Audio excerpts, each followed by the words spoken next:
Hello, and welcome to week 2 of our Facebook Lives. I believe I am going live now. If anybody is listening, maybe give me a thumbs up in the comments if you can hear me okay. Otherwise, I'll just keep talking and assume that it's working. Um, Apologies in advance if my cat Chicken decides to make an appearance. She's considering it right now. Uh-huh. How about if we just say hi, Chicken? Hi, Chicken! Look, it's Chicken. Yes, I know, Chicken. Alrighty. So, hi, I'm Shelly Delane. I'm the chief mom at Pinwheel. And over the last couple of years, I eat, sleep, and breathe all things technology and kids and talking to parents and seeing what's working and what's not working and what's frustrating in the land of parenting digital kids. I read all the research and all the books and all the things, and I'm here to shortcut some of that for you and share some of the things that I've picked up and learned over the last couple of years. Um, and one of the things that I've been super excited about lately, because it's been useful for me and for really pretty much all the parents that I've shared this with so far. So I'm excited to be talking about this. Um, I am big on having ways to help myself remember stuff in the moment because sometimes when something happens with your kid or something happens in your life and you're all upset about something, it can be hard to find your feet and know how to react to something. So I'm always looking for ways to help myself be a better mom in the moment. And this is one of those things that has settled for me as being helpful. So I have a friend named Michelle Baker. She's a life coach and inspiration to everyone who knows her. And she said something to me years ago that stuck with me and changed the way I see a certain aspect of life. She used the acronym FEAR, meaning false evidence appearing real. I'm sure she's not the one who originated that, but she's the one I associated with. So I am attributing it to her. False evidence appearing real. And what she talked about with that is there are a lot of things that we can be afraid of in this world that aren't actually really real things to be afraid of, that the felt sense of fear is there biologically to help us avoid getting eaten by a saber-toothed tiger. Unfortunately, there's a lot of things in today's world that can cause us to feel fear, and there's no saber-toothed tiger. And when it comes to parenting, especially with parenting kids and technology, it's really easy for it to all become terrifying or to just ignore that and for it all to be fine. And all or nothing is not usually a good recipe for parenting things. As much as it'd be nice for that to be the case, parenting exists largely in the messy middle ground of gray areas. So what do you do in that? Well, avoid fear, avoid just nameless, vague, not really worrisome things, and focus on what's real. And that is what I want to talk about today. Getting real with parenting, which is of course another acronym that I'll explain in a minute. But here's the thing with that to preface it. I believe in balanced parenting, and when you treat technology as this whole separate thing and with its own rules and its own privacy required and all of the things, it's separate. It gets really hard to parent because there's no precedent for it. It's hard to know, like, how do you make decisions around this when there's never been this before? Well, by looking at parenting as just parenting. And technology is just one aspect of that parenting. So, like, things that are part of a balanced breakfast. Well, technology can be part of a balanced childhood. And one of the things that can help with that is by focusing on what's real. R-E-A-L. And if I were like really like on top of this and maybe someday I'll get to that. Uh, I would have like a graphic to show you with this, slides and things. Don't have that yet, but throwing it out there anyway. Take notes. Maybe at some point we'll have a handout or a graphic to give you as a reminder of what these things are.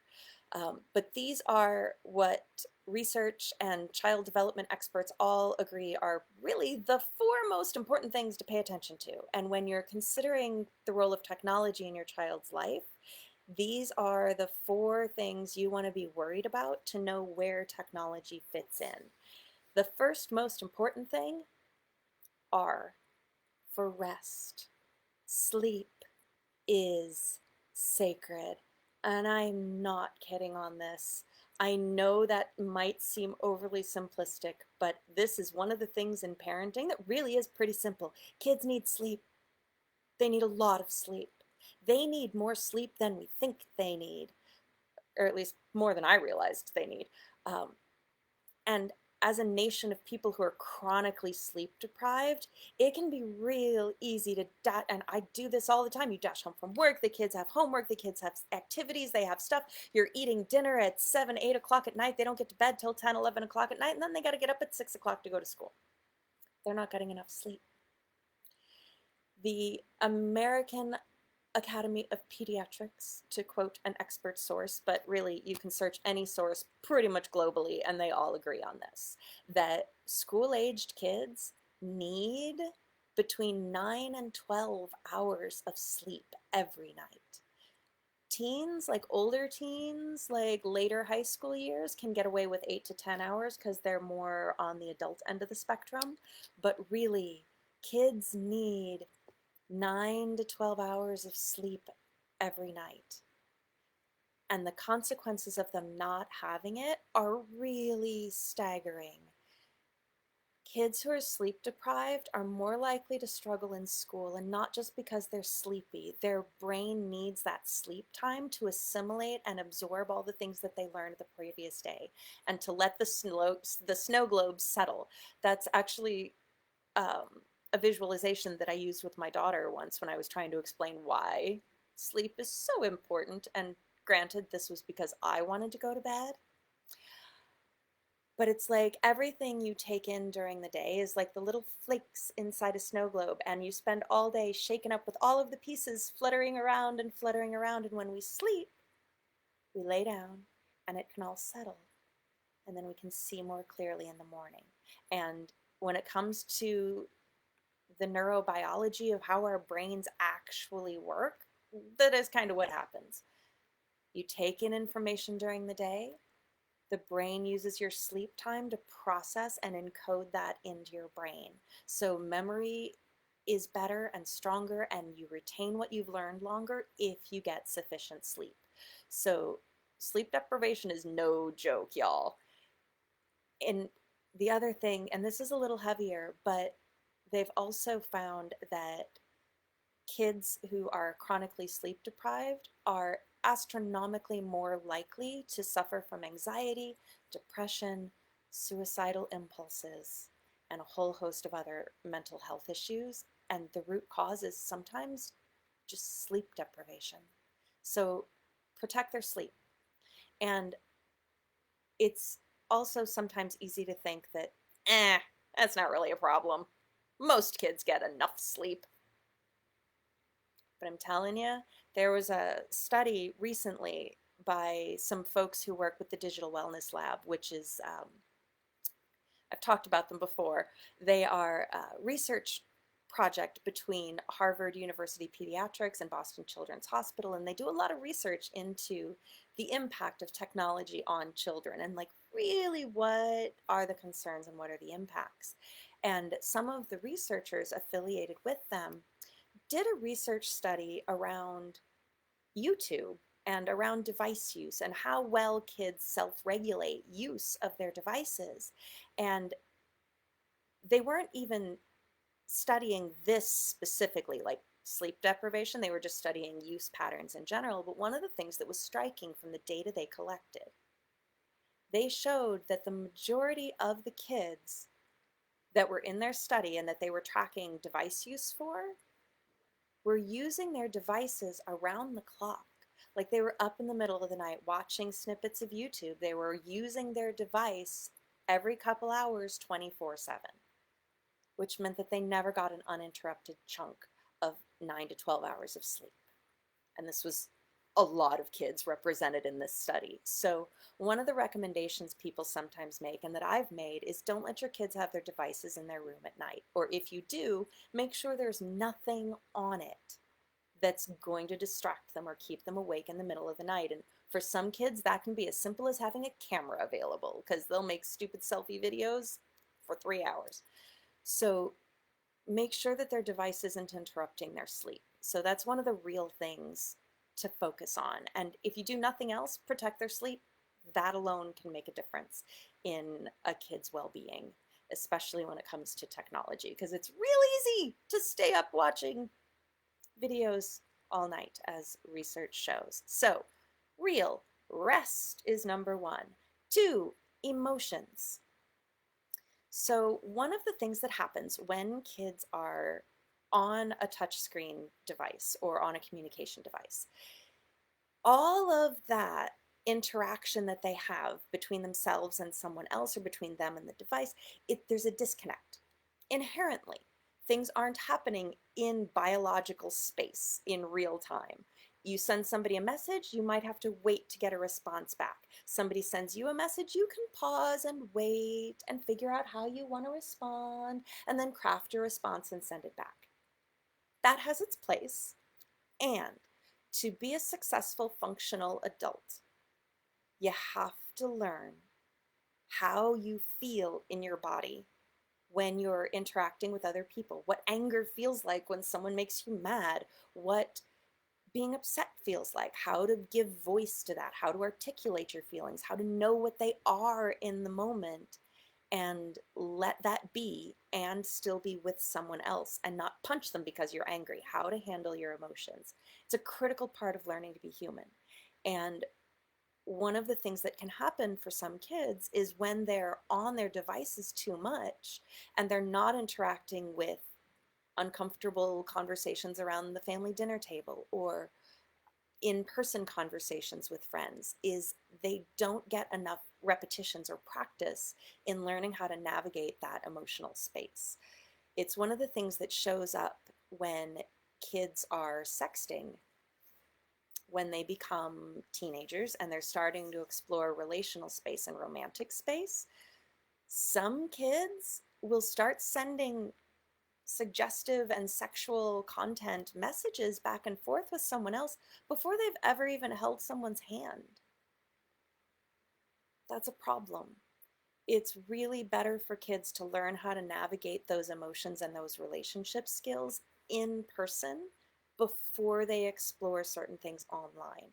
So, one, notice how your kids are doing with their social skills and with their emotional skills. And there are tools out there and books out there to help kids learn how to handle their emotions and how to help you help them how to handle their emotions, because we didn't all get that growing up, and it is possible to learn it as an adult. Happy to share more research sources on that if that's something that's of interest to anyone. But learning emotional skills and interpersonal skills, that's a hugely important thing. So getting real with parenting, we have rest and emotions, and the third one, activity. We are still biological beings. We have bodies, bodies that need things. Being stuck on a couch using mostly your eyeballs and your thumbs can be real easy to neglect your physical well-being. That is not good for kids either. Experts, including the American Academy of Pediatrics and most physical fitness experts, say that school-aged kids and, elementary, middle school, high school, need 60 minutes of or more of moderate to vigorous intensity physical activity daily. So used to be, you could kind of count on kids getting that at school. They had recess, they ran around and played. They played sports and PE, they did all the things. They came home, ran around after school. That is not a given in today's day and age. There are a lot of school districts that don't have recess anymore, especially once you get to middle school and high school. Some schools may only have PE a couple of times a week. Kids are not necessarily getting that amount of activity every day. They need to get it sometime. So one of the things that can be helpful to focus on is if a kid comes and is like, "Can I play my games?" Like, yes. After you go run around outside for a while, go jump on the trampoline, dance, take a dance break. Sometimes after school sports or organized activities can help a kid get enough physical activity, but that is another thing to just pay attention to. So when you're thinking about technology in the context of their overall life, are they getting enough sleep? Are they spending time with people in person every day, navigating real-time emotions? And are they getting enough physical activity? And with younger kids too, so many interesting things. Oh, there's so many interesting studies on this. There's a human sense called proprioception that is about how the human body moves through space and your sense of, am I upright? Am I moving around? Am I holding still? Am I moving? What is my body doing? This awareness of what your body is doing in space. And one of the things that teachers have observed and researchers have then dug into more is that kids who spend too much time when they're little in sedentary activities don't develop the proper sense of how their body is moving through space. So teachers were seeing kids coming into kindergarten and first grade and like literally falling off their chairs. Like they would start like listening to the teacher, then they would just be leaning and not notice they were leaning and they would like fall out of their chair. And it's partly because for some kids, they're not getting the kind of physical activity they need just to learn how their body is oriented in space. So when they're littles, playground time matters. Hanging upside down from the monkey bars matters. Taking them outside to somersault in the grass matters. Swimming matters. It's all good. But for kids, just free movement and movement they enjoy and seeing you move and doing things with you. Just physical activity is enormously important for kids because they're newer at having a body. They need to learn how to use it. So, getting real with parenting, rest, emotions, activity, and the last one, life. That's a big bucket, but it takes a lot of time and energy and repetitions and explicit teaching from parents to learn all the functional life skills you need to be an independent adult. Cooking, cleaning, managing a household, managing a budget, putting on clean underwear every day, proper hygiene, medical care, taking care of pets, mowing the yard. All of the things that as adults we are expected to be able to be responsible for and take care of, and all of those things, those are things you have to learn. And when I was a kid, when you were a kid, when most parents today were kids, a lot of that was a given. Like our parents expected certain things of us that parents today statistically don't necessarily expect as much. I feel like most of the people in this group, so pardon me if you make your kids do chores, but typically American adults don't do that as much anymore. We understand. Anyway, but just to reinforce, when you make your kids do chores or contribute to the good and the upkeeping of the household, they're participating and they are also learning the valuable skills they need in order to become a functional adult. And it's important to make sure that that doesn't get displaced by other things that are probably more fun. Nobody wants to take out the trash. Nobody really wants to pick up the dog poop from the yard or scoop the litter box. It's not that fun. It's really not. It's way more fun to play Candy Crush. Okay, it's not my game, but it's one I hear a lot about. Anyway, it's way more fun to play a game or while away the hours scrolling through videos, whatever. That's definitely more fun and it's designed to be fun.